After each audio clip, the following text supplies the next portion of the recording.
Good afternoon, Maine, or good evening, I guess. Normally, I was doing this in the afternoon a lot. So, welcome to the Muddy Waters podcast. And I am Chuck Ellis, and I'm your host. The Muddy Waters podcast, as you all know, if you pay attention and you're watching us on the regular, we exist to help the people of Maine better understand what's going on here in the state of Maine. As I'm frequently saying, unfortunately, the media, whose job, their sole purpose of the media is to keep the people informed. That's why the media exists. That's why we gave freedom of the press. Unfortunately, the current mainstream media's objective is to be a propaganda arm of the left and not to inform the people. And so this is why we started the Muddy Waters podcast, to do interviews with people from around the state, representatives, business owners, whoever, to talk about what's actually happening on the ground and hear the other side of the story that the left doesn't really want you to know. And so today we're fortunate to have with us Representative Shelley Rudnicki. I think I spelled everything right there. And joining us to talk about a number of things. One of the things that we'll get into is the people's veto of this partisan budget. And I think we've talked a little bit about the fun ways in which they pass this stuff and some of the taxes that they're planning. But anyway, thank you for joining us today, Shelley. Well, thank you for having me. Yeah, and thank you. I always like to say thank you for what you guys are doing in Augusta, fighting a very frustrating battle as, the Democrats don't, as we learned and see with the games that they're playing around the budget, they don't play nice, but they don't have to because they control their people, which means they can do whatever they want. And they don't really, it's funny. I was talking to somebody today about, how, it's going, like, we want people to go and testify. It's important, right? But at the same time, the Dems don't really listen. It is about getting it into the record, and sometimes we can sway some people, but generally speaking, it just feels frustrating because, like, it's one of the things that we maybe can do, and maybe you can speak a little bit about that. But it just feels defeating knowing that, like, largely they're not going to listen to us no matter how loud we speak the truth. I think it really depends on the committees and the committee chairs for that. Yeah. I'm actually on the taxation committee this year. I've been on 4 different committees since I've been in the legislature. I was on education my first term, criminal justice my second term. My third term, I was on both taxation and veterans and legal affairs. And this being my last term, I'm just taxation. So it does depend on the committees. I will say my chairs of my committee are very respectful of us, and they've worked well with us. We are actually probably one of the more efficient committees in the legislature. When I've sat through a couple of the other committees with my own bills, work is probably the most important work that we do. And listening to those committees and what they are doing does make a difference. And if the committees are open-minded, it does help. We know that doesn't happen very often. The problem we have is when we come out of committee, let's say it's a 7-6 vote and a couple of Democrats flip to our side. What they did last year, which really upset me, was that they would put forward the minority report because they wanted the Democrat side versus the majority report, which is, it was more bipartisan and things. And they did that a couple times to us last year in my own committees. And so what does that mean? Gets exactly? frustrating because if that? the committee is important, why would you? Sure. So when we go to the chamber, okay, like tomorrow morning, we're scheduled to start at 10 o'clock.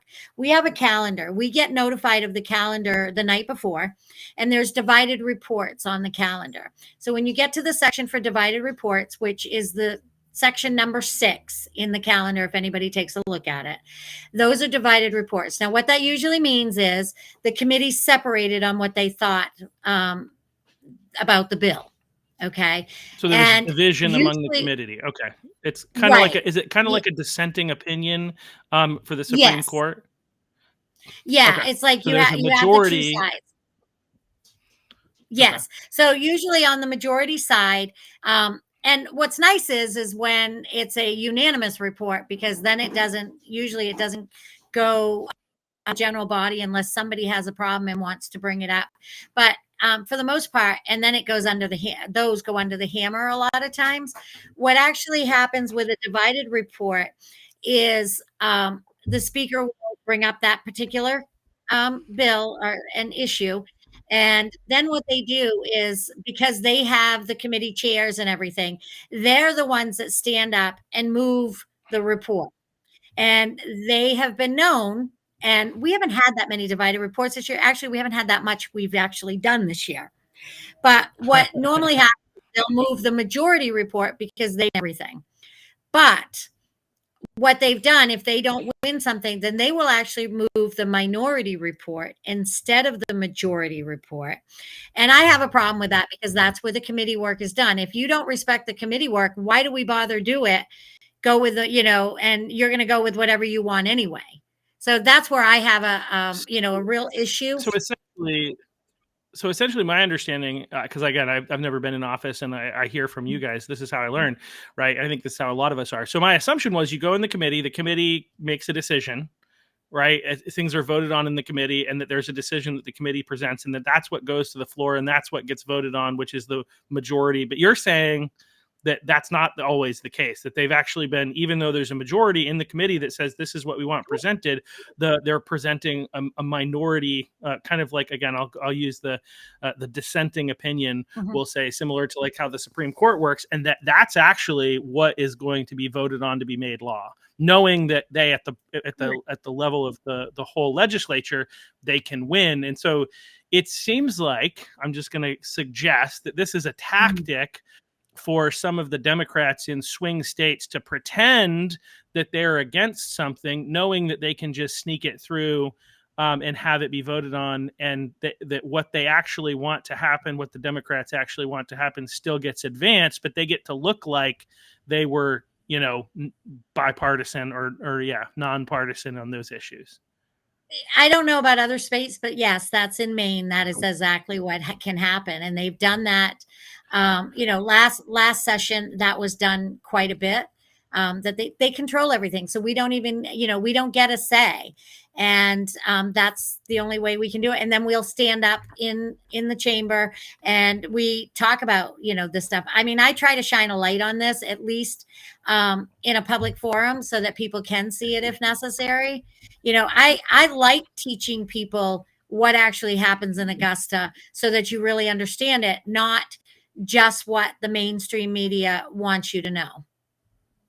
That's good, because they don't want you to know anything. The mainstream media, their primary objective in Maine is not reporting on what's happening in Maine and trying to make sure everybody's upset about what Trump's doing in Washington.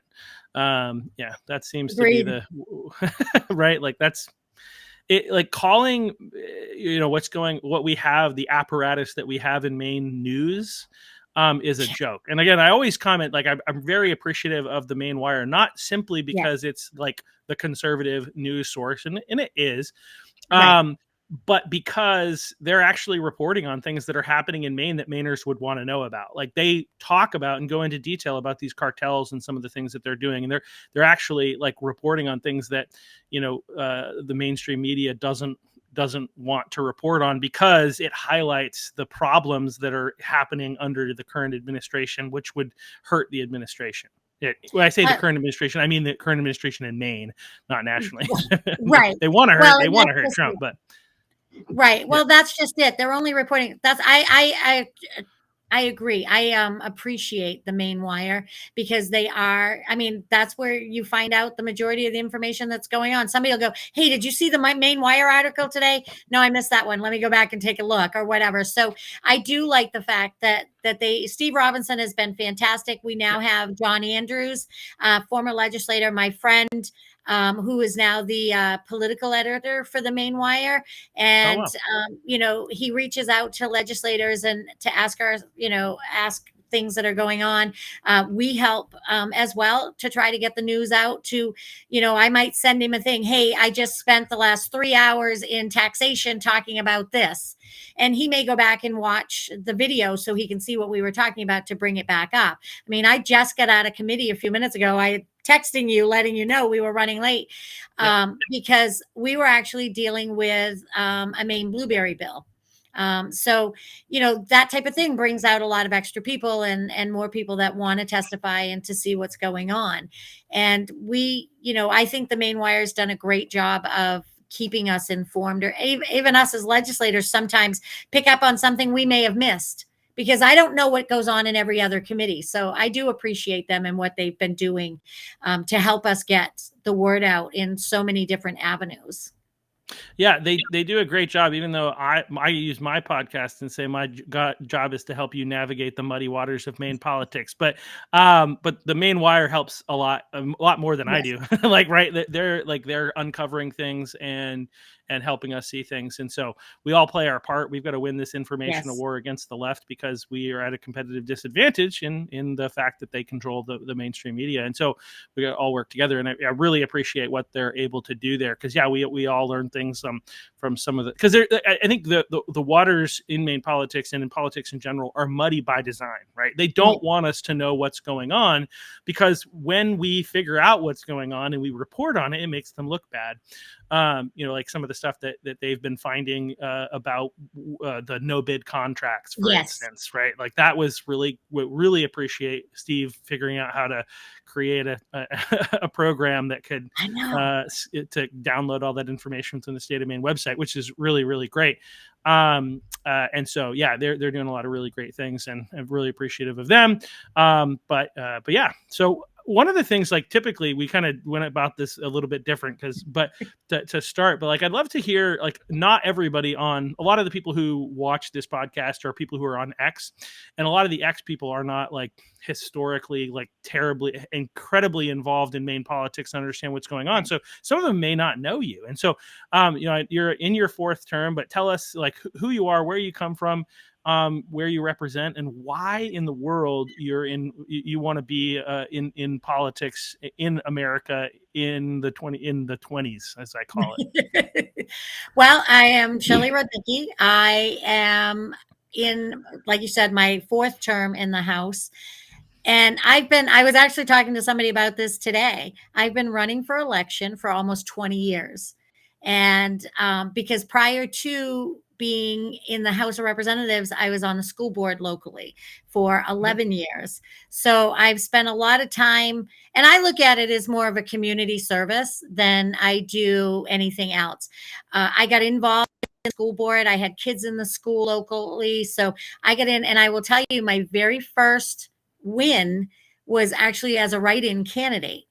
And that was before they changed the rules, where you could decide you wanted to run, the weekend before. And if you got your name out, people would write your name in. That doesn't, the Dems changed the law so that now you actually have to, what's it called? Sorry, sometimes you have to be I think it's a registered. Yeah, you actually have to kind of register to write in ahead of time, which to me is ridiculous. If it's a write-in candidate, why do you have to let them know ahead of time? But I thought the Democrats were the ones that wanted to make it. I thought the Democrats were the ones that wanted to make it easy for people to do things. Maybe that's just and I'm saying it's the Democrats because they've been in control, but I could be wrong. But no, I think I'm being sarcastic. I'm just like, I know, but like when I said, it comes to voting, they want to make it really easy for you to vote. But when it comes to people wanting to vote for a candidate, they seem to be less interested, I guess, there. Most definitely. So I was on my school board for a long time. I actually was chair of my school board, I believe, for 5 years. And I felt like I had a good school board at the time. And a lot of people in my area know that I ended up resigning from the school board because, socialism, or I don't want to say that necessarily. I resigned from my school board because of some pushback that we were getting from some folks. And when we did we had a change in superintendents, there was a lot of different things going on. But I was in the legislature at that time, so I was also extremely busy within the legislature. That was my first term in the legislature. And I wanted to join. I've always been interested in politics. I've always considered myself a political junkie. I love politics, whether it's national politics or state politics. I love the inside track, which is what I try to give to folks when I talk on Facebook or do that type of thing, or if I do any speeches locally or anything like that. I try to do an inside track thing because a lot of people don't know the ins and outs of what goes on in Augusta politics, and it is kind of crazy. Just like people will go, they don't vote the way they're told. I'm like, oh yeah, they are. The other side of the aisle, they tell them how to vote, and if they don't, they punish them. And people don't see that, they don't understand it. But I can give you two examples right now. Sure. Bruce White out of Waterville, they primaried him this last term. He came in when I did, and Bruce was always reasonable. Bruce did not agree with any of the abortion bills and things like that.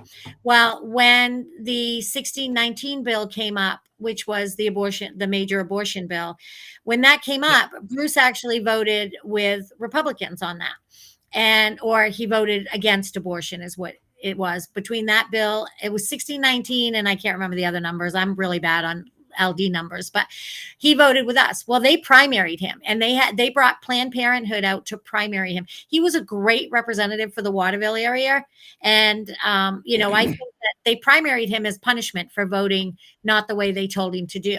And the other person, the same one, they also primaried because of the same reason, Joe Perry out of Bangor. Now, Joe won his election no matter what. Everybody knew Joe. Everybody loved Joe. They didn't go. And then Joe ended up being the treasurer of the state of Maine. Yeah. So, but they did the same thing to him. They primaried him, and they will tell him anyway. Well, they tried, yes. Yeah. So what what a lot of folks don't understand is they the leadership in Augusta for the Democrats wield an enormous amount of power against their members. And what I mean by that, I can remember when I started watching more of the House stuff that went on, like the term prior to when I got elected, when I was just starting to run, I started watching more and more of the politics and the House chamber stuff, what was going on. And there was one particular vote, and I don't even remember what the vote was over, but I remember the actions that I look at, and I was horrified.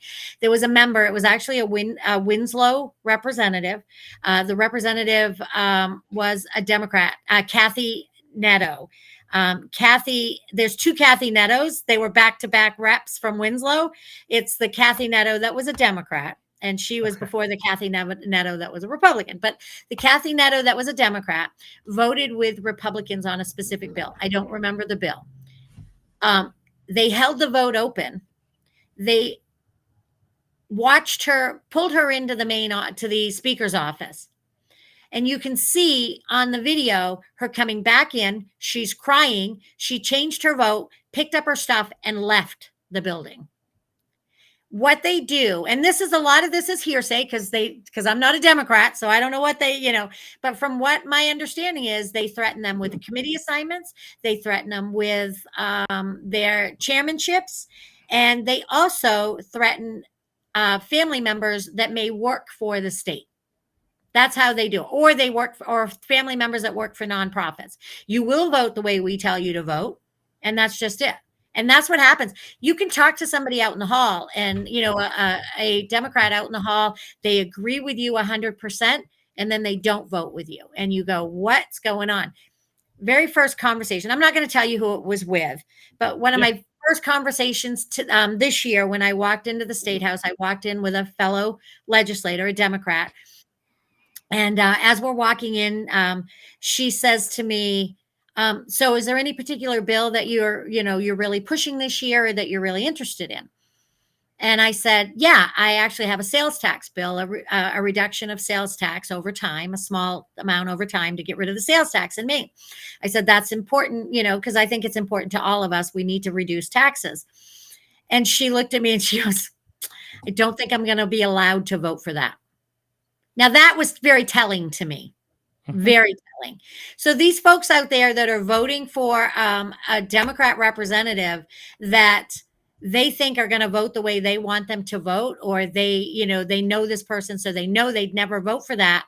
Yeah, don't count on that. I had a representative 2 years ago, brand new representative 2 years ago. I was on a legislative bus tour, say to me, I said, so how strong are you? Are you going to be able to push back? Oh, I'm very strong. I'll push back. I don't agree with a lot of stuff, so I'm going to push back. And guess what? I've watched her the last 2 years. No pushback. She cannot do her own thing. They are very particular about, what they allow them to vote for. And you can see it if you watch the chamber at all. You can see exactly what's happening. It's Yeah. just, it's and Well, it's frustrating on our parts because Republicans nobody tells me how to vote. My whole saying to everybody is, my own husband doesn't tell me what to do. What makes you think you're going to tell me what to do? Well, So this is one of the things we talk about often. I had John Eater on here a little while back, or Representative John. He was great, and we talked a lot about how, like, the Republican Party at this point is the party of diversity of thought. He's a great example of that. Like, yes, a former Green Party who not too long ago was running for House in Saco as a Democrat, right, for a brief period of time before he backed out. And mostly an independent after being Green Party, and now he's a Republican, and nobody tells him what to do.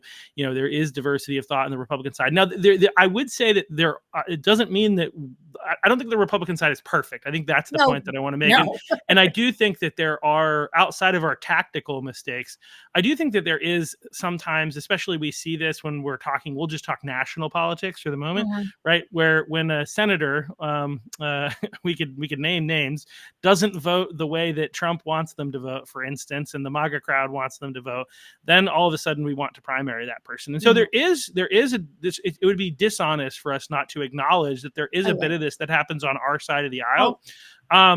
But it's almost like a complete thing, like across the board without exception on the other side of the aisle. And so it's not to say that we don't have any problems, but it is to say that, like, by comparison, you really don't get to think for yourself. You don't, I know representatives in Augusta who don't do what the majority of the conservative side want them to do, and aren't loved necessarily, but they're still, they do what they do, and they're not losing committee assignments. They're not, and so, like, the reality is, like, we're doing a better job of, like, allowing people to disagree on issues and not force them in. And it's a really sad state. And to your point, do you think a lot of people believe that their person would step out, would vote differently if they believed differently?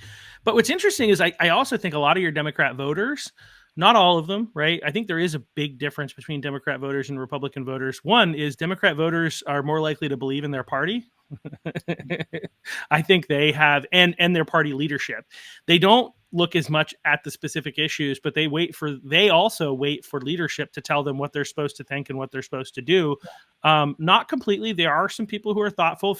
In fact, I went to the Shelley Pingree event that it was in Westbrook, the town hall, and a couple people came up and had conversation. I gave out my business card, actually, my chair of the Cumberland County Republican Committee business card, to some Democrats, and got together with one last Thursday, and I'm getting together with another one this Thursday, actually tomorrow. Because they want to find some middle ground. They saw some people that were MAGA that were at their event. They're like, what's going on? I don't understand how you could be this way. This is how they're thinking. We're feeling the same way. I don't understand how you're buying all the stuff that they're selling, And so we're trying to find some middle ground. There are some people on the left that want to find that middle ground, recognize that their side isn't perfect. But again, by and large, the Democrat voter is very similar to the Democrat politician, in terms of trusting. And I think the difference is, I think the Democrat politicians kind of know more what they're doing, whereas the Democrat voters, I think, are a little bit more, they just believe that what their party is doing is good and just and right. They're so bought into that.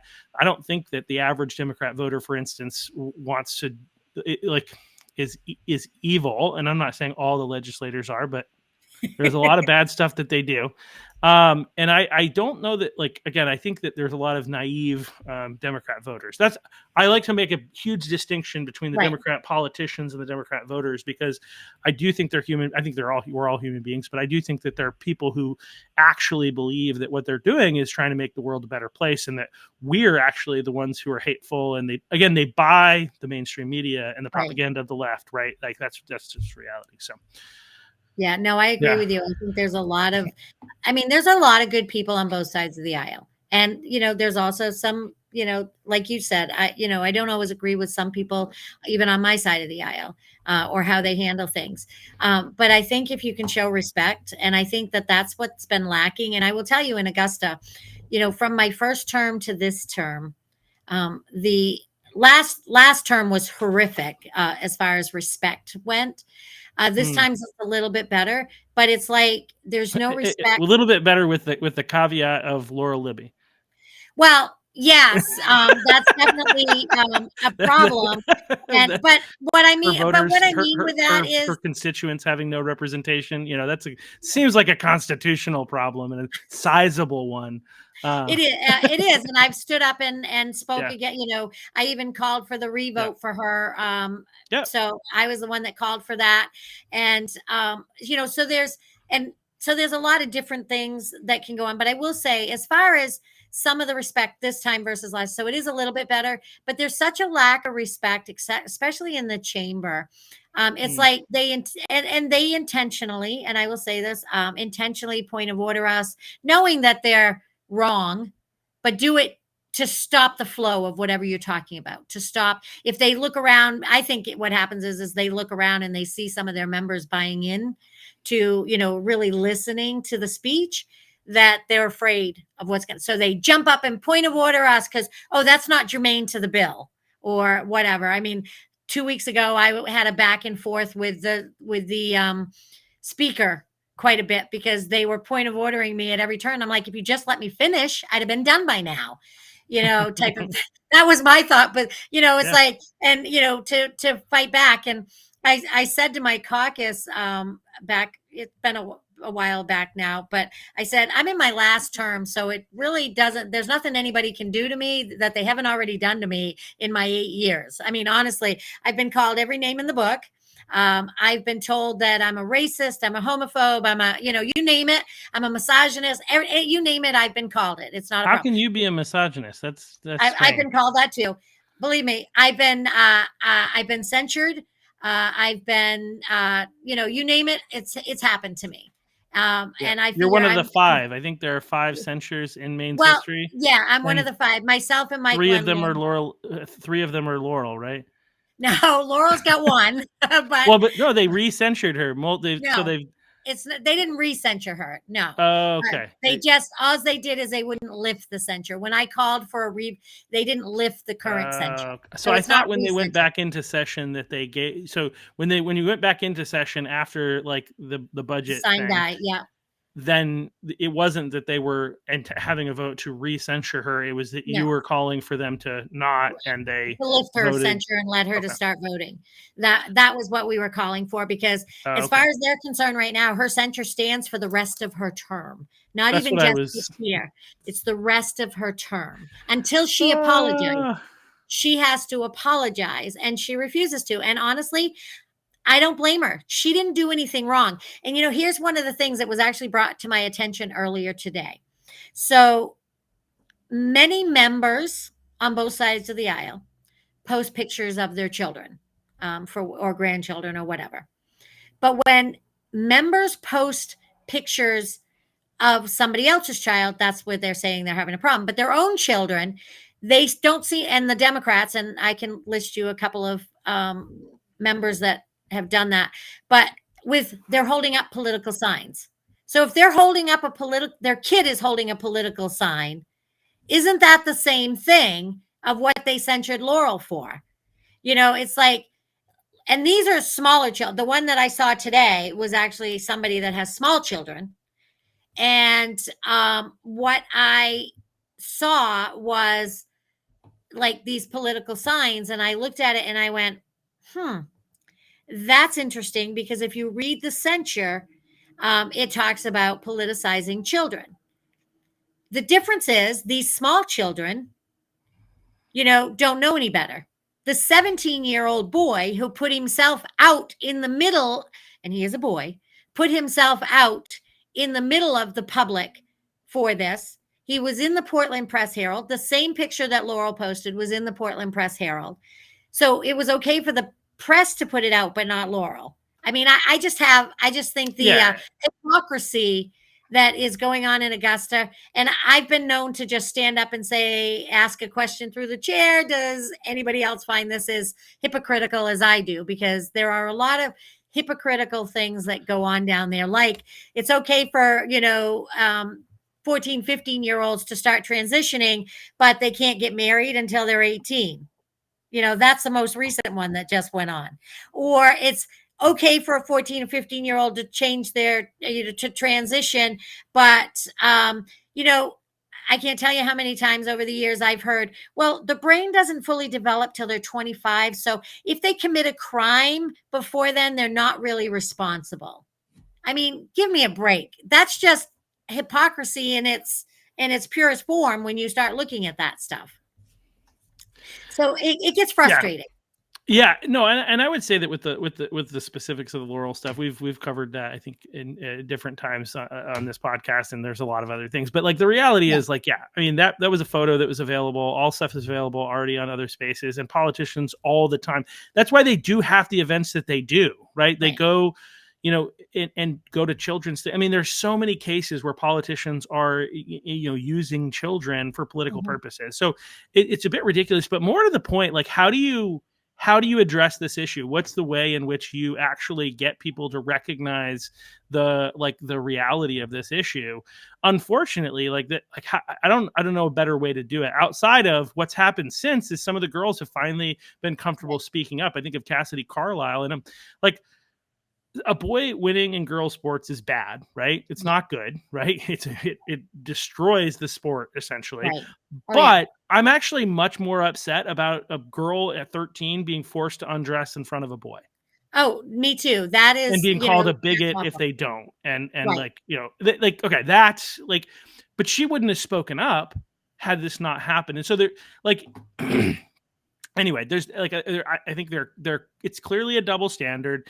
Mhm. They're not, and it's partly because they have just taken that side so strongly that they have to, in order to satisfy their base, they have to like look like they're fighting really hard on this. Because it's the new civil rights thing. It's like the 60s and all that other kind of stuff. This is their big issue that they're fighting for, and they all yeah. Did you see where they actually added it to the ERA bill this year? So I we just did. did ERA again today. It went through, an act that came in today. And they brought the bill in. Now that bill, I have spoke on that ERA bill And for every people who don't term. know, what is the ERA? Just so that So ERA is the Equal Rights Amendment, and I've spoken on it. As a woman, it's like I don't believe nowadays that I'm not equal to every man that I run into in one way or another. I mean, I am equal. I have the rights. I have everything I can do. I can do whatever they can do, probably better. I'll say it that way. I have equal rights. And when I've done my speeches, like every term that I've been in, I've done a speech on ERA, and I didn't have any intention of doing it this year, but I ended up doing it again. But what I spoke about is even my own daughter. The biggest problem we have in our society is women have a tendency to undervalue themselves. So, yep. like in case of my daughter, I taught her to stand up for yourself and go ask for what you want. Like if you want a raise, go ask for it. Because a man doesn't have a problem walking in their boss's office, shooting the crowd, just sitting around shooting, talking around, and then saying, hey, you know what, I need a raise or whatever. A woman undervalues. They think that if I'm doing a good job, then I should be valued for that and you should give me a raise. So women don't have a tendency to ask for what they want. So I personally taught my daughter how to ask and do that. And actually, she used the techniques that I gave her and got raises in her job. But even in There's an college, they don't teach them that. they don't teach that, and there's another thing that I feel like is worth mentioning while you're kind of running through that Yeah. is that one of the things that I've noticed, and I'd heard this, right, and then I had it happen, right, where women, if they look at something and the credentials or the requirements of this job, if and they look down through the requirements and they don't have any of the things that are listed there, they'll be like, I'm not qualified, I won't apply. Whereas a guy will be, generally speaking, on average, will be like, I don't care, I'm going to apply anyway, right? And Right. they'll get jobs that they on paper aren't technically fully qualified for. I've had people, what's interesting is like one of the setbacks for some of the people is like, it says a 4-year college degree or Right. equivalent, right? Right. I think and there was a woman that I know that I worked with who was looking to apply for a job, but she saw something like that and was like, well, I don't have a college degree. It's like, but you have the equivalent. Right. And so it was like the example played out in real life for me right in front of me. And I was like, you should definitely go ahead and apply for that job. You are qualified, and so I think that needs to, because men and women are different. And I think that being taught is really, really important.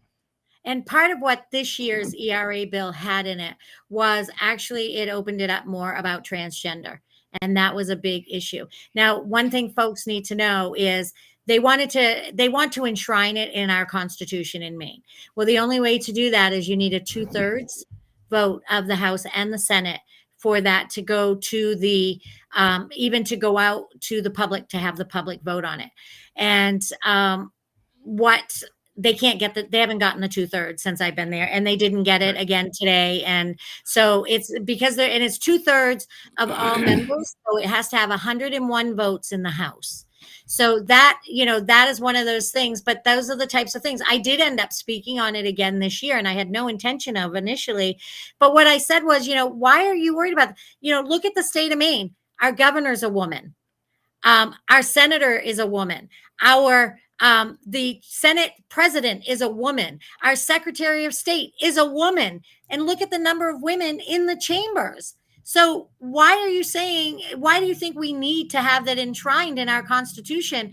Our women have made a lot of strides over the years. And, I don't think it's necessary. I think people need to get a backbone sometimes and stand up for themselves.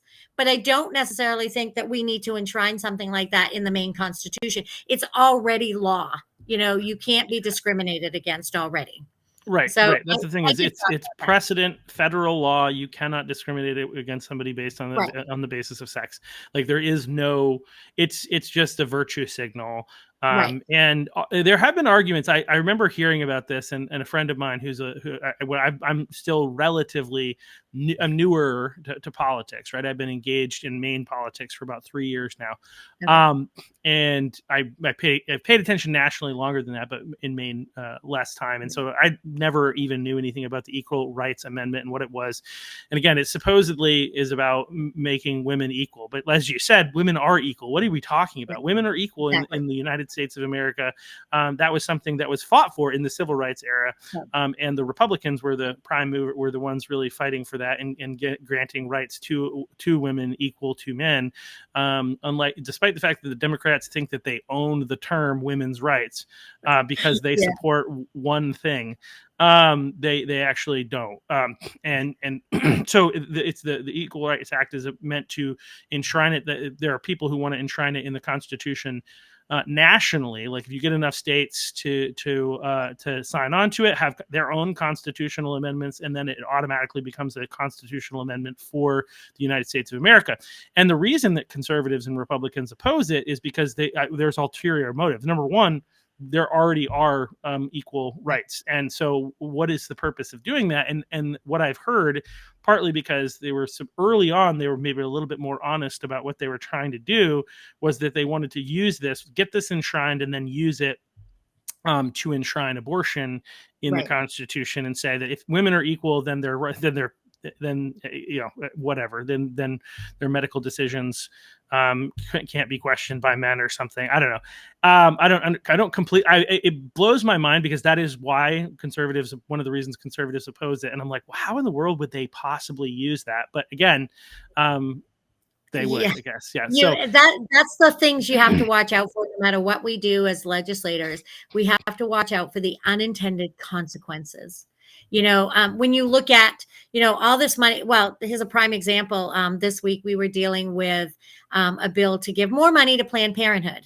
And the Democrats gave them another, I'm hearing, so I posted 6 million. That's what I heard in the thing. Somebody else go, no, it's 12 because it was 6 million the first year, 6 million the second year. But if you take a look, and I'm trying to think if it was Representative Lemlin, I think. He talked about it. It's really a slush fund. I think it was, I'm not sure which but he's like, it's really a slush fund for the Democrats because they give all this money to Planned Parenthood, and Planned Parenthood only supports Democrats. So they take our tax dollars, that they're giving them another 12 million this year if it gets funded. And that will they'll use that money to primary, because Planned Parenthood was big on primary. They spent a lot of money in my district this year too, to get rid of me. So that's one of the things they use this state money, our tax dollars, to push their agendas. And you have to look at the alternative. And Representative Lemlin, I thought, laid it out in the House chamber on a speech this week. Really good. Okay, I'm I so confused you or said something. I'm so confused. I'm trying to understand why. So my understanding is the only reason that the state would be giving money to Planned Parenthood is to cover abortions or whatever else it is that they're doing. They're Why saying women's health care. women's health care, right? Why are we giving them money? Like it should be one of those things. Like when you do. So first of all, I'm on the pro-life side. So I like even if you're okay with abortion, I think that I don't think the government should be paying for it. I don't believe in government health care and all these other things. So there's that. Like let's just start there. But like even if you're okay with that, like there are other services that the government, pays for, right? Like mental health services. If you have somebody who goes and takes care of somebody and then they bill, right, and you pay based on what they bill, why are we just giving money to Planned Parenthood? You know what? I can't answer that because I vote no. That's the problem. There's too much money that go to nonprofits, to be honest with you. To me, the whole point of a nonprofit, okay, is the nonprofit goes out and raises money however they can do it. But it shouldn't be the government giving a nonprofit money. Right. And it is, because that's just something that's always going to happen. They give it to them and what they say in the forms of grants, or, they make it that way. But this particular bill was specifically, I mean, we debated it on the House floor, I think for 3 hours on Tuesday. I lose track of days and times the more we get. Or it was last week. I can't, believe me, it just gets to the point where every day runs together in Augusta when we get to this. But that's the problem. There's too many. Do you know that Maine has over 1,000 nonprofits? And I think it's even higher than that. And they all get sales tax exemptions. They all get, so us as taxpayers. So to me, a nonprofit, you go to, you're going to go to your, your, again, I'm drawing a blank on your people, the people. Yeah, you go to whatever people. Because I work with my local Grange, and we raise money through public. I'm on a nonprofit. I'm on the board for a nonprofit board. The root seller. We've had the executive director on here actually. I mean, not the whole idea of like the reason that the government gave like tax exempt status to nonprofits is because they're doing things that are valuable and are helping our society and doing things so that the government doesn't have to do them, right? Obviously, I'm not really a huge fan of the government funding all of those things either. Is kind of what you're saying, because I think it ends up becoming a situation in which it's a bribe from the government to the nonprofit to seek to grow the government for the people, the power brokers. Right. That's basically what it is. So, and I see that in front of my committee all the time. I don't see it so much in tax as I did like in they come in and talk to us nonprofits, and they do it in HHS. They do it, some of the big committees like that deal with it. Taxation, we did last year. We heard from a lot of nonprofits because they all wanted the tax exempt status. So like they're all coming in front of us, and I'm like, when you ask them, where does your funding come from? Oh, it comes from grants. Well, where are the grants from? Well, the grants from the government. A lot of it is, or they're like, oh no, we don't take that. We don't take directly from the government. Oh no, but do you take grants? And where are your grants coming from? And that's how the state, what the state says, oh, well, we gave them a grant. Well, that's fine. I mean, I'm not opposed to grants, but I'm opposed to, there are certain things that you have to, you got to weigh the cost analysis to what it's costing versus what the benefit is. And, it's crazy what we've seen and what I've seen in my 8 years in Augusta. I will tell you, it's been interesting, but I will say that it's definitely been interesting, and it's frustrating. When you become a legislator, the frustration sometimes overwhelms. I've been there. Done that. I walked out of, a state of the state address by the governor, just blowing my stack, because I thought it was ridiculous. or you come out of committee or you come out of the chamber and you get so frustrated with the fact that they agree with you outside, but the minute they get in that chamber, they're going to vote party line no matter what. And if you watch us, we don't always, a lot of us on my side of the aisle, we still have minds of our own. If we don't agree, and you'll see on some of these reports, we have, it happened today or yesterday, the divided reports that I was talking about earlier, where you see on it who the committee members that voted which way they voted. And a lot of times you'll see we have Republicans that will vote a lot of times with the Democrats, but you almost never see a Democrat do that on the reverse with the Republican. I will say in tax, we have had a little bit of that this year, but nothing's getting done in Augusta right now outside committees. We voted out, I can't tell you how many bills out of committee, but nothing is coming to the chamber. Like they're holding everything up. What are they doing in the chamber? What are they doing in the chamber then? Like, what is the purpose? We go in, we do any referencing. They're still referencing bills that are coming out of the thing. This tomorrow, I think on the calendar tomorrow, we have 2 divided reports. Out of how many committees? I think there's 13 or 14 committees. I'm not sure. We have 2 divided reports. Taxation hasn't had a divided report that's come out yet. And we've had divided reports, but nothing is getting outside. And part of that is the revisor's office. We're so busy. My understanding is we had 2,600 bills put in this year. 2,600.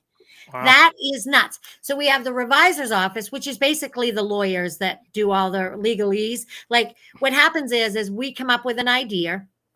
And a lot of times we tell the revisors, this is my idea, write it up. That's basically, here's my idea. And they write it up. And they have to do that for every one of these bills. And then if they write it up and they don't get it right, we then send it back to them and say, no, I didn't want it this way. I wanted it this way. And they correct it. Well, they've even stopped doing that this year. What they did is now is if it comes out of the revisor's office, you accept it and you change it in committee. But then what's happening is it's not coming back. Have they not discovered AI yet? They don't, a lot of it, I don't know what they're doing. But I mean, that just seems, sorry, AI's. Yeah, I know, but it's crazy. It seems like we could get rid of them and replace them with AI. Well, it has to be legally. Not completely. So, I'm being funny. I know. I know. That's fine. But like they're very inefficient. That's just half of the problem. It sounds like. Obviously they got a lot of work to do, but like it still is like. Well, each committee has their own. Each committee has a committee clerk and a committee analyst. So what happens also is, so we have lawyers most of them are lawyers in our committees. And what they do is they listen to all the public hearings. We ask questions. They take the bill and then they evaluate the bill. And based on the people that were public, they tell us if there's constitutional issues and things like that's their job. That's what the analyst jobs in our committees are for. So they're very busy. We have great analysts. I will tell you, I have a great one in tax. He's been fantastic in helping because we go back on the individual bill presenters to say, look, are you happy with the way this bill came out? If you're not happy with it, and after you've listened to public hearing, get with our analyst, make the changes you want to see with our analyst for the work session, and we'll come back. Now, a lot of committees, they don't do so much of that. What they do is they will go back into work session. They talk among themselves. Their analyst gives them their rundown. They talk among themselves, and they're like, okay, we need to have this, this, and this. And they do another work session, and then they do another work session. It's so ineffective. It's ineffective, and it takes a lot of time. Inefficient. I think our tax committee, I give a lot of credit to my tax committee now because we have been very efficient. Like, I'll give you an example. Yesterday, we had 6 bills in work session. Every bill that we did yesterday got voted out unanimously, either ought to pass or ought not to pass. But every bill was unanimous because we asked the sponsor to do the work ahead of time so that we knew if they didn't do the work, it's an automatic ought not to pass because it doesn't mean that much to them. But if we pass it, it's because they worked it. We listened to what they said. We might make a few changes here and there in our things. And then, we talk to each other. we respect each other's opinion and kind of work through that stuff. Now, yes, we have divided reports, but I think we've become very effective in our committee in getting things out. But again, it comes down to who your chairs are and how respectful and everybody is within the committee as well. And we try to have fun in tax because we all know taxes are not fun. So we laugh and Yep. we try to we keep it light because it is a heavy subject. And sometimes you just have to. So, Well, I happen to introduce myself every day since we went into special session as that I'm here under protest and we're in an illegal session and nobody has yet to tell me what the extraordinary circumstance for being called back is. I do it well, every day. let's get into that in just a second, but Okay. briefly, I just want to remind everybody. So this podcast is something that I do for fun. I'm trying to help the people here in the state of Maine. I don't make money off of this. I am hoping to try to find a way to lose less money. So if you want to help me lose less money, there is a QR code in the top right. It says you can go to you can go to my merch store. You can buy cool merch like this. This is the Muddy Waters hat. I actually have a better one that's not a patch now. It's actually really cool, and the Muddy Waters symbol has like mud dripping off of it, so it's really cool.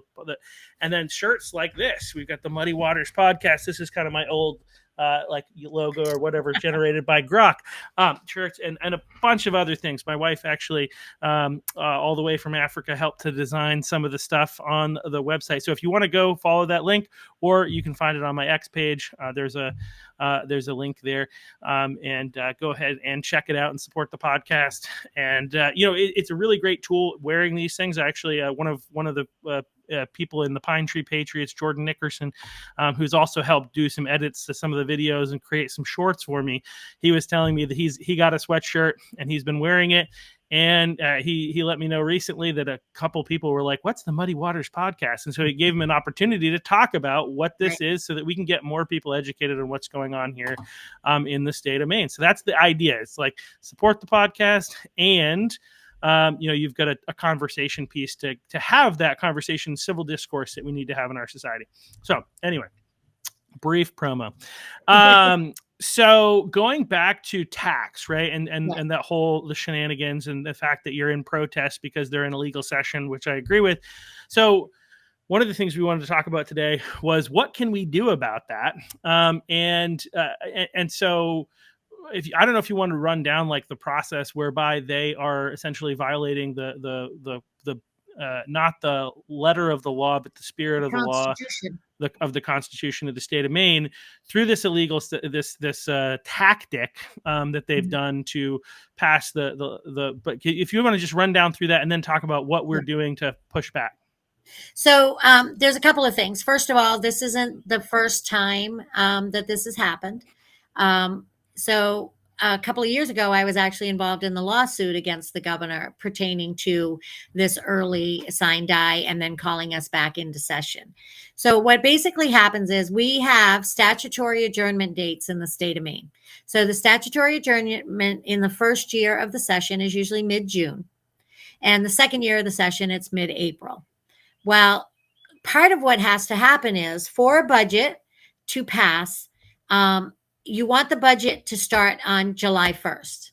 Okay. So that folks understand we are on a July 1 to June 30th budget cycle in the state of Maine. So if a bill is passed, and the budget is a bill, but if a bill is passed in the session, normally what happens is once the bill is passed through the House and the Senate and the governor signs it, it takes 90 days for it to take effect. So 90 days to take effect for any bill. So if the bill, and in this case, the budget, is not passed by March 31st, because March 31st to July 1st is that 90-day period. Okay. So if it's not passed by March 31st, it means they actually have to work with us. Democrats have to work with Republicans to negotiate a budget, because the only way the budget can take effect after March 31st is with an emergency preamble, so that people understand what that is. An emergency preamble means as soon as the governor signs it, it goes into law. But for it to pass that way, it has to be a 2/3. So it has to be 101 in the House and I don't remember what the things are in the Senate. I don't pay attention much to them. But so in the House, it has to be 21, 100. I think, right? Yeah, I think that sounds about right. 21 to But 22, yeah. to try to do that, you actually have to negotiate and work with the other side of the aisle. That's what actually has to happen. So what's happened since I've been in session, so I'm going to say it's been at least 4 times that this has happened now, but 2 to the major budgets, okay, or 3. I don't know. I lose track of time. It's been a while. So Yeah. anyway, what happened 2 years ago when this went down was a group of people got together and they said, "Look, we want to sue the governor for this," because what happened is they went sign die so that the budget would take effect on July 1st, and then the governor called us back. Now, So explain. So just briefly, I Yep. just want to make sure that we all understand this, because like once in order to like when you sign the bill that is the budget, in order for it to, even though it's passed by whatever date it is, Yeah. in order for it to be able to go into effect within 90 days of when it, like, you actually have to end the session. It would be 90 Yeah. days from the end of the session, right? And the session is supposed to go until the end of June. And so really, ultimately, the way that they designed it is the budget shouldn't be passing this early and ending the session. That ultimately our founding fathers wanted a 2/3 budget. They wanted a 2/3 majority, not a simple majority. They wanted the vast majority of Mainers to be agreed on what's being done here. And so they designed it in such a way that you're supposed to be in session until June, and you have to pass that budget that can be effective immediately, essentially. And so so they had to end the session in order, more than, not just did the bill have to pass, but they had to end the session more than 90 days prior to. Okay. Just wanted to make sure I understand that and that we understand it. Give me just 1 second. I'm going to send my husband a text in the other room to bring my charger because my battery's getting low. Okay. Bring my. So yes. So the 90 days is the important piece. And when we end the session, what's called sign die, that actually means end of day, your work is done. That's what it means. Okay. So by going sign die, our work should be done at that point. And if not, then they definitely want to make their own rules. And I believe, and the Bangor Daily News actually proved it in the last session, that there was collusion between the speaker, the Senate president, the majority leader, and the governor. The Bangor Daily News actually brought that stuff out. So this group of people that got together and said, we're going to sue the governor and the speaker and the Senate president for doing this. And I actually signed on, myself and Representative Greenwood signed on as legislators. When we went to court, and we went to the Maine Supreme Court, it got to the Supreme Court last May, I don't know. Again, I lose track of time. But when it went to the Supreme Court, they came back with a ruling that we didn't have standing. If I didn't have standing, who did? As a legislator who's been, done this, who had standing? I could be considered a conspiracy theorist, if you want to say. I think that, the governor is friends with the Chief Justice and all that stuff. So, doesn't the governor, this is something I also don't know. Doesn't the governor appoint the Supreme Court? Yeah. Yes. So obviously they're all buddy. They control everything in our state, and they're going to do what they want to do, regardless of whether or not it's right. It's one of the challenges. So if they do that, there's no way to appeal above them because it's related to Maine state law. So you can't. So for Maine state law, the highest court is actually the Maine Supreme Court, unless they're doing something that directly violates the U.S. Supreme Court, in which case, and that's not the case here. This is about state law, not about federal law, so it doesn't apply. State and federal law differences, I think, is tough for a lot of us to completely understand and comprehend. Again, the muddy waters of Maine of our politics here in the state here in the U.S. Probably intentionally, so that we don't know what's happening. But yeah, okay. So I want to make sure my computer doesn't die on. If you can give me 1 second. Yeah, not a problem at all. So this is a really great opportunity for me to remind the people who are watching that part of your role, in addition to, yes, you can buy some merch, you can have conversations, is to use the information that's being presented here. A lot of people, especially liberals, are not going to want to listen to a full podcast. However, we do create shorter clips. And one of the ways that you help us win the information war, not just my clips, but any short clips with relevant information that help people understand what's really going on in our state, share those in wherever you can, social media, send them in text to friends. This is part of how we win back our state. We don't have the media apparatus that the left has. We have to be creative, and we have to be organic, and we have to share as much as we can with whoever we can in order to help win that information war. So, yes. So I apologize for that, but yeah, now my computer shouldn't die on me. So to go back to how it basically works. So we lost that case, and they decided to do it again. They did it again, and they decided to do it again this year, whereas they passed a majority budget. And so when you say majority to people, a lot of people think, oh, it's a majority. So it's the majority of the people in the legislature, that they all agree. But it really is the majority party budget. That's what that is. Over 50%, which is basically just all the Democrats, because I think I'd heard early on that Mills essentially said that she will sign whatever budget the Democrats put before her. And so they knew they didn't need to negotiate with the Republicans. And so they just passed the budget that they wanted to pass, and to heck with us. Right. So what we've done for this year, just to move forward with that, is so this is kind of I think it's comical as to how it actually turned out that I got so involved in this. Is I posted on Facebook and said, hey, would you sign a people's veto if we brought a people's veto? Now, a people's veto in the state of Maine. So we have an unusual process in the state of Maine. We do have people's vetoes. We have referendums. A lot of states don't have what we have when it comes to that, to give the people a chance to speak out. Well, a people's veto is we can take any bill that the governor signs, and anybody they want to, if they want to fund it, can actually go in and tell the Secretary of State, I want to do a people's veto. They fill out the paperwork and whatever, and then you have to get signatures. Well, what the funny part is, I did this post and I asked people, do you want to sign it? Would you sign a people's veto? Within a few hours of posting that, Representative Gary Drinkwater and we served on Education Committee our first term. He calls me up and he says, great minds think alike. I've got the paperwork all ready for a people's veto.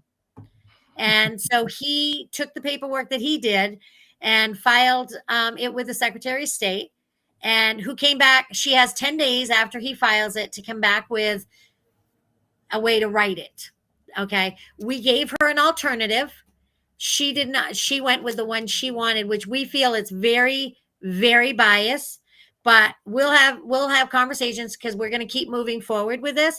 So we do have petitions. But let me read to you what she allowed us to put on the petitions that and this is kind of, I'm not even going to preface it anymore. I'm going to ask you what you think.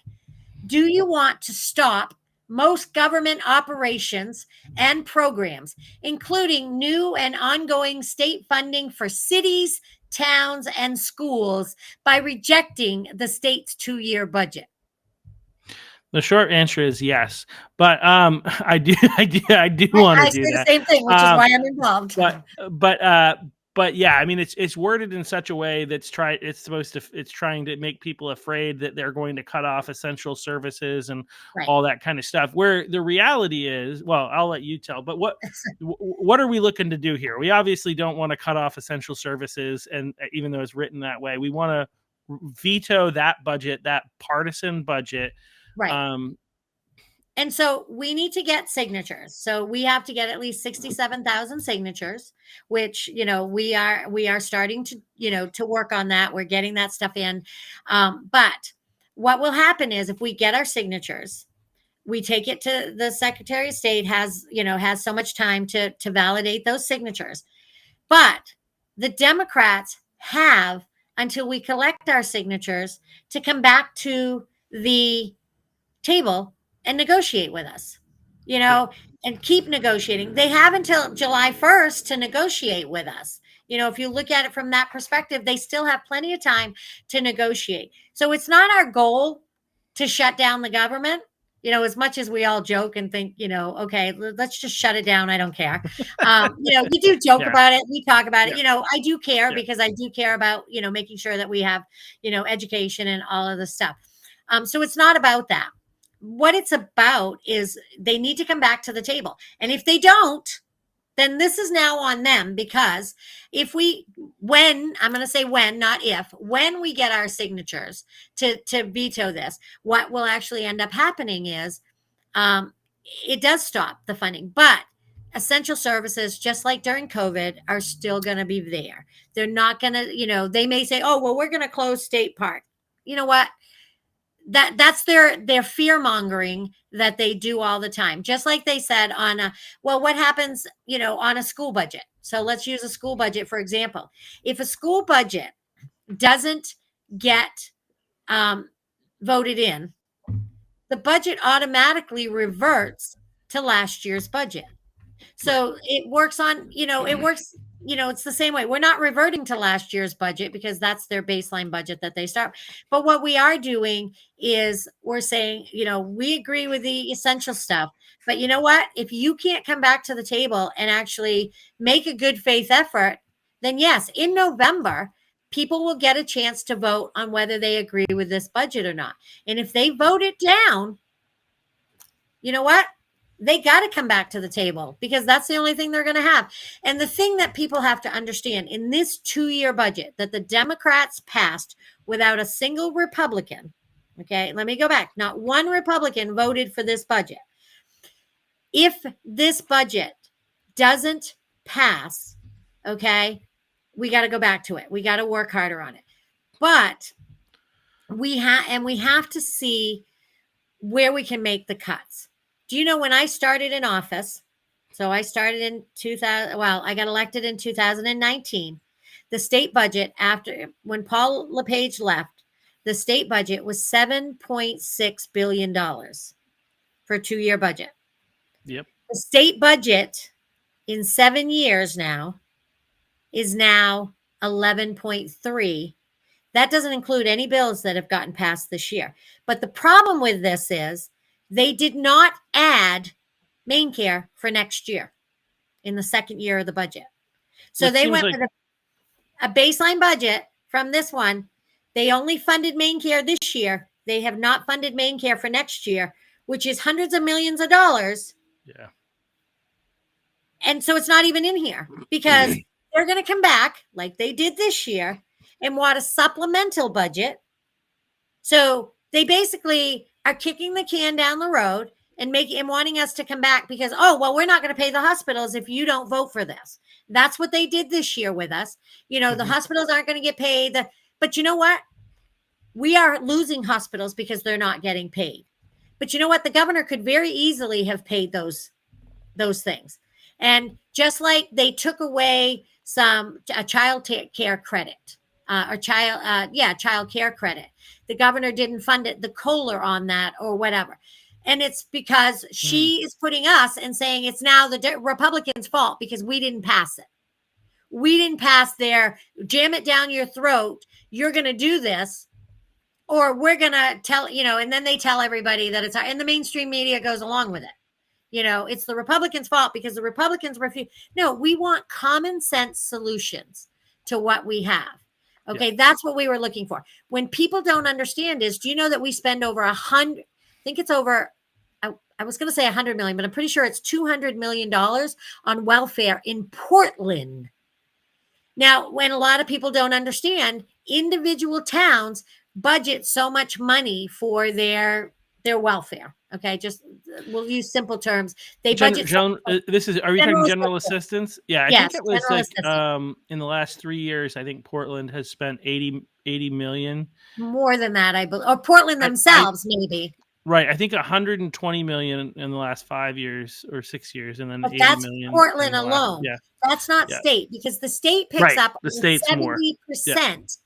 Yeah. So Of that's the the difference. general So assistance. us, Yeah. so the rest of us taxpayers and the rest of the state are funding Portland's general assistance because they've Yeah. opened their doors for illegals and, anybody else. Yeah. You know that in the state of, well, and we can go back to the Maine Care thing. So when Janet Mills came in 2019, 2020, when she got inaugurated, she sorry, I losing my thought process there for a minute.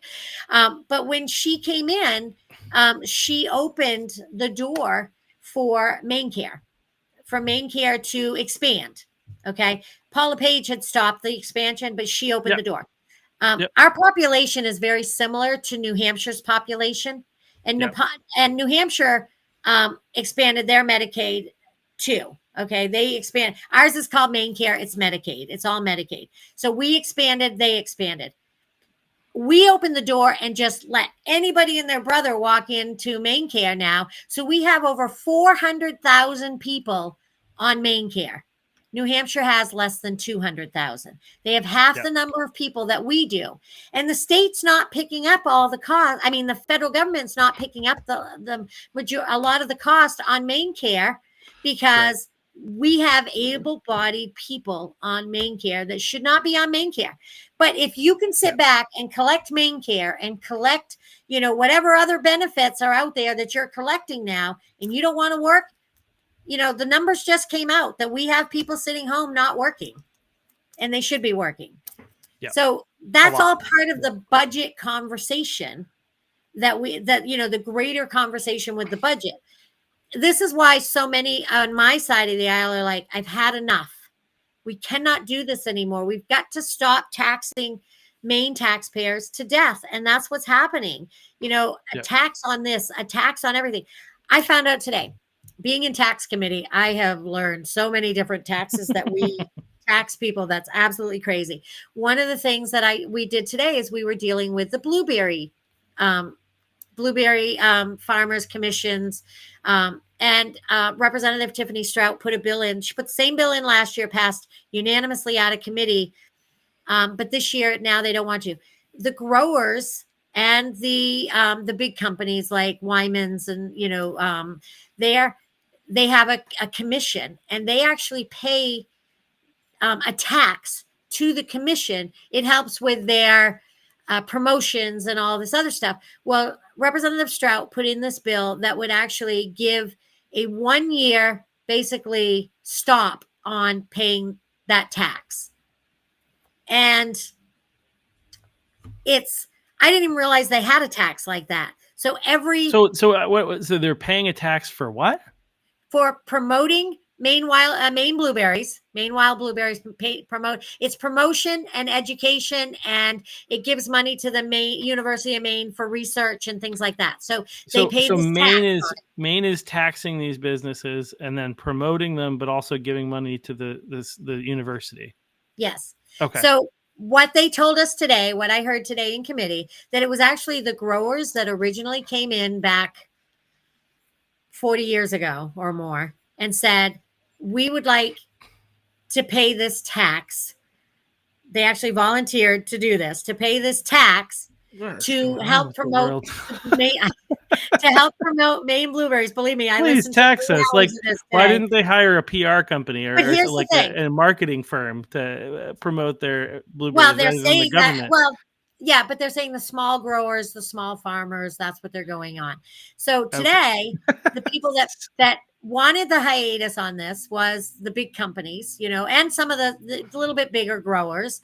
And then the people that don't want it are your organic growers. They don't want the hiatus because your big growers are actually paying the majority of the money to bring people into the state for the Maine blue. So I actually asked one of them today, the small growers that are saying, no, we don't want this break this year. And I'm like, so would you voluntarily pay that tax? Will you voluntarily pay the tax? You want it to say, if we remove it, will you voluntarily pay it? I have to give the woman credit because she said, I got to be honest, I don't know if I would or not.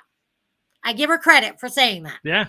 Because if she'd have said, "Oh, yes, we'll pay it," I'd have just looked right at her and thought, "You're lying to me." So, but at least she said, Yeah. "I don't know if I will or not." So I give her a lot of credit for saying that, but it's crazy some of the taxes that we are paying in the state of Maine and what. Well, and just the idea, like there's no reason in my mind for there to be. So, like, if you, so okay, free market solution, which Yes. avoids government waste, right? Yeah. Is if you have a bunch of blueberry growers and they're small blueberry growers, rather than trust the government, like, what in the world are you thinking? Start an association, have the association, everybody pays a certain amount of money into the association, and they pay to promote this thing. Like, this is just so much more sense. And it's like, so the Chamber of Commerce kind of is this, right? This is what they Right. do, is that businesses pay, and the businesses that have more employees, or there are certain metrics Right. that they use to determine Right. how much money you pay to be a part of the association. And obviously, so there's a way to structure this that's free market, and it doesn't involve the incredibly terrible inefficiencies of the government, right? And Like, a commission, and a wild. commissioner that makes over six figures, That seems like that, a lot of. I mean, look, if you're paying private in the private sector, you're going to have to pay some money, but not. It shouldn't be. I can't imagine you're going to have an employee that's needing to make that much money. You're going to hire a firm that's going to do some marketing for you, which is exactly what this guy who gets paid six figures probably does. They hire a firm to do marketing, right? It's just like it's ridiculous. It's a complete yeah, I waste was of going to say, taxpayers. I just got a text earlier today from one of the people in front of me, and I was going to see if I could find it real quick that says that actually had this person telling me how much money went in. Okay, so the commission in 2023, this particular commission received $1.3 million in income from that tax. Half of it came from the growers. And why does the commission need that much money? And they have several $1 million in reserve too. See why, Yeah, just let's we asked, how about a 1 year, you take this 1 year break that they're asking for, and then you report back on how well, if it worked or whatever. Basically, for some growers, and Representative Mingo is a blueberry grower himself, and he testified in the committee, and he was talking where this would save him about $3,000 a year, and that'll pay his taxes. So by not having to pay yeah. that this year. So some of this stuff, just, I'll tell you, this is why it drives me crazy. Yeah, And, no, it's like what it's again. This is where people say we need a Doge here in Maine, yes, we do. to actually like eliminate the government waste. It's absolutely Mm. ridiculous. And like one of the other things that I learned is that new baseline budget that you Oh, talk about, like every year it just automatically steps up. Right. right. So if we funded something at this level last year, we automatically step it up and fund it higher based on cost of living or whatever, the COLA increase or whatever the heck it is, which is like But their ridiculous. I slush don't. fund is Yeah. crazy. Have you heard about Yeah. that? That's, I think I so. call it their slush fund. Is And it the every one where department they has, claim that they need a certain number of employees and they get yes, money? They build the budget based on like on whatever it is, thousands of 10,000, 15,000, 18 maybe unfilled positions, what and we have they 1,500, I believe, right oh, now. 1,500. Okay. 1,500 unfilled positions and what those salaries are. And they Right. build that into their budget, knowing that they're Mhm. not going to fill those positions. Right. And they just spend that money on other things because Correct. apparently there's no accountability for that, Correct. which is absolutely ridiculous. I Which mean, is yeah. why we're doing a governor's veto, why we're doing a Yeah. people's veto. That's And another so reason. with the people's veto, again, how this works, let me just make sure we're all understanding this, Right. is we're going to collect some signatures. We have a limited amount of time that we have to get 67,000 signatures. So Right. if you're out there and you want to help, we got to move fast. Okay. Yes. So and if you want to get involved, I think the thing that I would recommend is talk to your city committee, your city or town committee, your county committee. If you're Cumberland County, that's me. And They and can reach ask out to how, me. and, They or can you can reach reach out to out me directly too. to Rep Shelley Rudnicki, Yep. and you can find information to email you or call you on the state of Maine, Maine Yeah, or legislature.gov? go to my Facebook page. My phone number's there, my address, and or message me through there too. I've been going through my messages recently because I've got a lot of people that have like, I need petitions. So we're working on doing all of that to get petitions out. So we are working on that hard.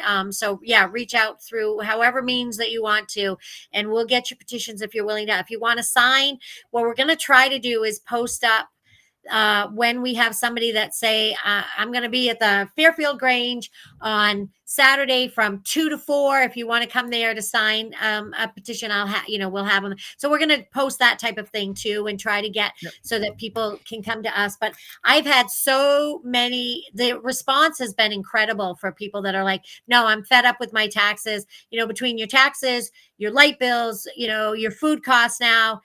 We can't do this anymore. We just can't. We need to make cuts in state government.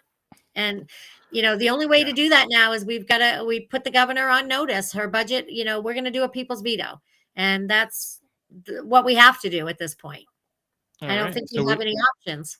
We got to get out there, and we got to get people to sign, and the petitions will be available very soon. You have them now, right? They're available. Yes, I have the petitions. Myself and Representative Drinkwater have them. In fact, I can announce here, I was going to do a Facebook post in a little bit, but tomorrow evening from 6 to 8, there's a few of my fellow legislators and myself are getting together. We're going to put more packets together.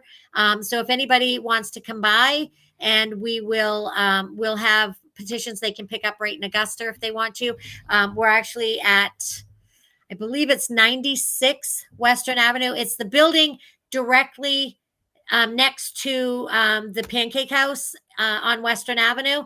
So you've got if you're coming down Western Avenue, you have the Pancake House, and then there's a side street right there, and it's that building right there on the other side of the Pancake House on that side of the street. So, and we're going to be right there from 6 to 8 tomorrow, putting more things together, because we've got some already together, but we'll be putting more together. And if people want to take petitions and get them out, we can explain what they need to do, and we'll walk you through the process and do that. Because the more people we get out there, the better we're going to be, because we have a very limited turnaround time to do this in. So we have to do it, and we have to do it fast. So if you want to stick it to Janet, here's your chance. A lot of people I know were frustrated with our governor. Yes. No, I get it, because so am I. Yeah. So am I. And I want to go back. It's not about that. It's not about that. Obviously, that's a fun thing. But like it's about like the fact that there's runaway spending, that they're wasting taxpayer dollars, and really don't even know. Like, again, we just failed an audit by a Democrat. Audited our government, and we failed, and we found that there were $2.1 billion worth of money that was being spent with no bid contracts, which really not supposed to do. And it smells of corruption. So this government who's doing this stuff and wasting so much money, we need to hold them accountable, and this is how we do it. Well, I want to go back to, if we've got time, I want to go back for a minute and talk to you about the baseline budget, so that people understand this, because this is one of those, it took me a couple of years being in the legislature to realize what they were actually talking about. So I try to explain this stuff in a way that people will understand and stuff. So what they're saying is their baseline budget is basically what the last year's budget is. But what they fail to tell the public is when we as a legislature pass bills, and we don't fund them. So sometimes what will happen is they will strip the fiscal note from the bill. So let me give you I can't think of an example, but I'll kind of work one in. But let's say that we pass a bill. Let's say we pass this Planned Parenthood bill. Let's use that bill. $12 million. Okay. They passed it this week. Okay. It's already been passed. It went through the House and the Senate. So the governor hasn't signed it, but let's say they passed it. It then actually has to go to the Appropriations Committee. So when it goes to appropriations, they'll decide how much money they will have to fund it. If they fund it, then it becomes part of the baseline budget. Moving forward. Now, if they don't fund it, let's say it doesn't get to the point where it's not going to pass and they strip the fiscal note, or the appropriations is not going to give them money to pay it. They'll strip the fiscal note. What does It's that mean? still- Strip the fiscal note. Okay, so every bill that comes through the House and Senate or comes through committees has to have a fiscal note. That fiscal note is how much it's going to cost. So Okay. it may have a $0 fiscal note. It's not going to cost anything, or it might have a fiscal note, say for a couple thousand, but it can be Or 12 million, for absorbed, instance, right? with this Or it can be Planned Parenthood thing. absorbed in the current department or whatever. So they say that sometimes. But sometimes it's a big fiscal note, like this $12 million. What they might do is they might strip the 12 million out this year. It still becomes law. So next year, even though it wasn't funded, next year it then becomes, or the next biennium, it becomes part of the baseline budget. So because they passed it as law, and they passed it that they're going to fund it, because they could push the funding out. So they didn't have the funding this year. So now they're going to push the funding out to 26. Yeah. And so if they do that, it then becomes, it has to go through a supplemental budget or a change package for the governor. Usually it's a supplemental, and it has to go through a supplemental budget, and they pass it, then it becomes part of the baseline. That's how they've grown this baseline budget every year, because they'll strip the fiscal notes and they pass the bill anyway without a fiscal note. So it becomes law. It just doesn't get funded. So then the next year rolls around, it is a law, and now we got to fund it. It becomes part of the baseline. Yeah. I know that a lot of this stuff can be confusing. So I do try to break it down so people can understand it. It does become confusing. It took me a while to realize some of this stuff, a lot of it is paying attention to what's going on. And that becomes the crazy part of why this budget has gone up, $5 million in 7 years. 5 billion, I think. Billion, not million. $5 billion in 7 years. Yeah. That's the crazy part of what we're dealing with in Augusta. And a lot of people don't understand that, but that's why we're doing the people's veto. When Representative Drinkwater said, "Oh, by the way, Shelley, do you want to be involved and we have to have a PAC. One of the things you have to do when you do a people's veto is set up a PAC." He's like, "Will you be the treasurer on the PAC?" Okay, yeah. And then I end up, helping, and I'm getting right enmeshed in this whole thing. So I don't have enough to do. I need more. Yeah. Well, thank you for what you do, and thank you for helping to spearhead this attempt to stop the runaway spending of the Mills administration and the Democrats here in Maine, and force them to essentially follow the Constitution and stop playing games and doing these. What emergency? What emergency? Oh, the emergency was the Democrats couldn't get the Republicans to be Democrats. Right. That's the emergency. But it's like this is not an emergency. It's not in the spirit of the law. Emergency means emergency. This is not. And there's nothing that we've dealt with right now that could be considered an emergency. I will tell you, every week for the last 4 weeks, I have stood up on the House floor and I have asked, what is the emergency? Why are we here? We've passed a bill to do a state reptile. We've passed a bill to do a state dog. They've passed a bill. These have all come through the House chamber since we went sign die. These are the ones that came through. These are the ones that they consider an emergency. Well, then you have to consider they did Planned Parenthood this week too, so they consider that. These are all what they're saying is these bills. So these are the only things that we've passed. So please tell me what the emergency is, why we're in session. And the fact that we're only getting 2 or 3 divided reports a day, by this time normally, we have 8, 10, 12, 15, 20 bills that we vote on regularly in the House chamber at this time as a rule. And we're not doing any of them. It's like they're waiting to I don't know when to bring all these bills forward, but there's no money to pay for any of them. Where they think the money, a lot of it, I think they were waiting for the revenue forecast too. So they're waiting. Did that come out? Or that's still... I haven't heard that it's come out. So I don't believe not.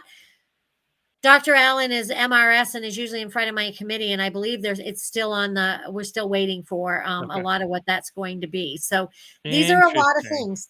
Yeah. So as you can tell, I get frustrated. I get kind of excited about some of the stuff that's going on, but people need to understand that this is not the Republicans' problem. It's not the Republicans' fault.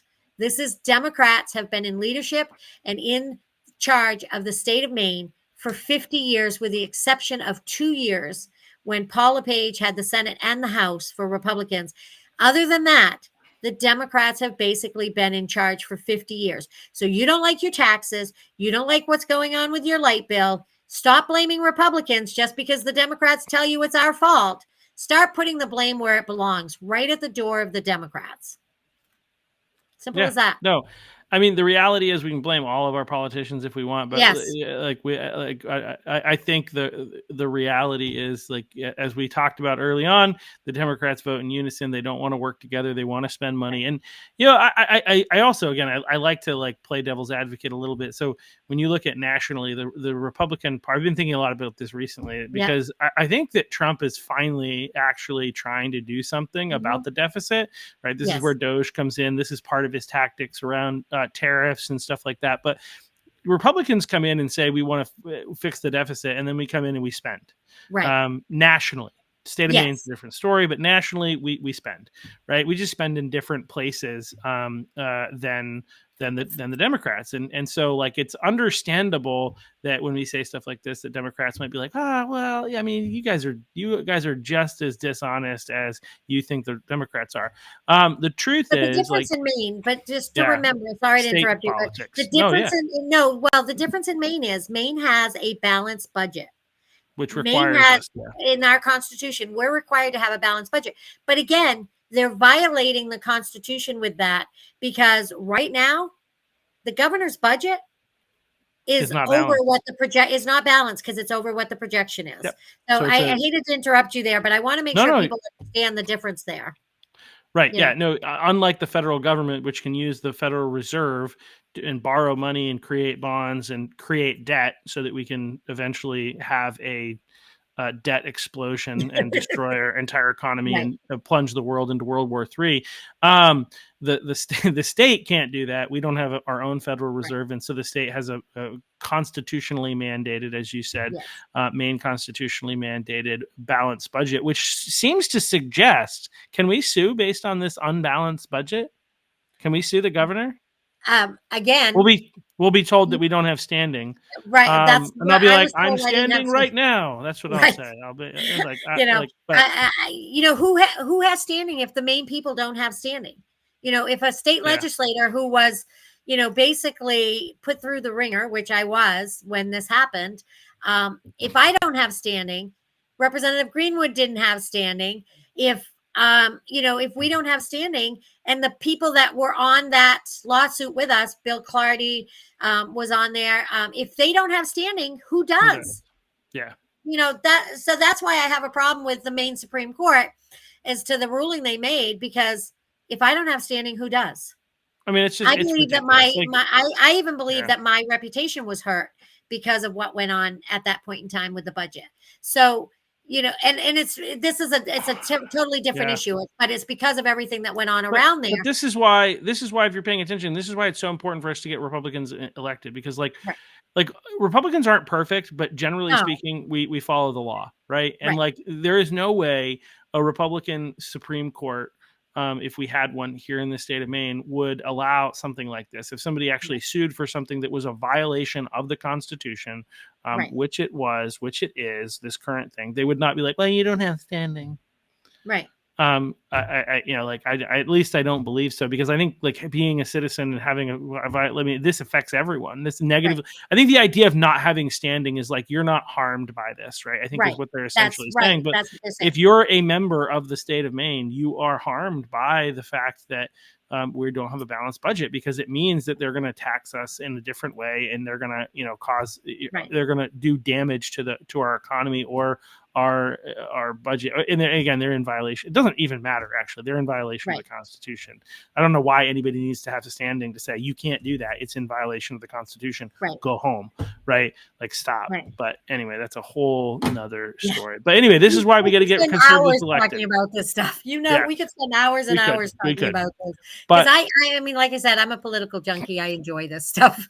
Yeah, well, it's been a great conversation, and just want to thank you for taking the time to come on, and just thank everybody for watching. And again, do your part, like, share, subscribe, buy some merch, check it out. You can find it on my X page, or you can follow the QR code right there. Just go ahead and support us. But yeah, thank you for taking the time to come on. Shelley, and we hopefully will have an opportunity to have you come on again in the future, and Anytime. we'll see you. But I'm gonna go ahead. We'll close out the show, but I'll just hang out for just a bit. We'll chat a little bit Okay. after. So anyway, thank everybody for watching, and we'll be back here in the near future. I don't actually know when the next one's going to be. I know I got one scheduled for Monday. I might have another one this week. You'll have to wait and see. I had one scheduled, but I think it fell through. So we'll get some more information out to you with another interview next Monday. I think is probably when it's going to be with Nick Adolfson of the Christian Civic League of Maine. Nice. So we'll see you all then. Thanks, everybody. Thanks.